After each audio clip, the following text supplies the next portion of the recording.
10,000-ലേറെ വോട്ടുകൾക്ക് വിജയിക്കുമെന്നാണ് UDF വിലയിരുത്തൽ. മുത്തേടം, വഴിക്കടവ്, എടക്കര, ചുങ്കത്തറ പഞ്ചായത്തുകളിൽ കൂറ്റൻ ഭൂരിപക്ഷവും നിലമ്പൂർ നഗരസഭ, കരുളായി, പോത്തുകൽ പഞ്ചായത്തുകളിൽ മോശമല്ലാത്ത ഭൂരിപക്ഷവുമാണ് പ്രതീക്ഷിക്കുന്നത്. അമരമ്പലത്ത് നേരിയ വോട്ടിന് പിന്നിൽ പോയാലും മറ്റ് പഞ്ചായത്തുകളിലെ ഭൂരിപക്ഷം അനുകൂലമാകുമെന്നും UDF ക്യാമ്പ് കണക്കുകൂട്ടുന്നു. അൻവർ 10,000-ന് മുകളിൽ വോട്ട് പിടിക്കുമെന്നും അൻവർ മത്സരിച്ചത് അനുകൂല ഘടകമാകുമെന്നുമാണ് UDFന്റെ വിലയിരുത്തൽ. അതേസമയം 2,000-ഓളം വോട്ടുകൾക്ക് വിജയിക്കാനാകുമെന്നാണ് LDF കണക്കുകൂട്ടുന്നത്.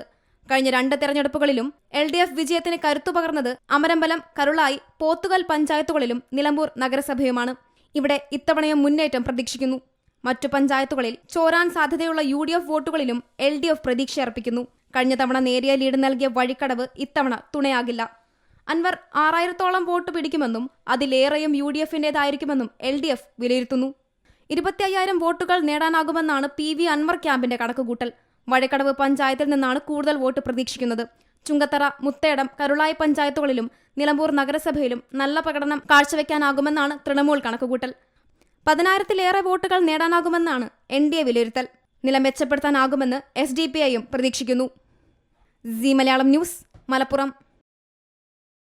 ഏറ്റവും പുതിയ വാർത്തകളും വിശേഷങ്ങളും വിരൽ തുമ്പിലറിയാൻ സീ മലയാളം ന്യൂസ് എല്ലാ ഡിജിറ്റൽ പ്ലാറ്റ്ഫോമുകളിലും ലഭ്യം.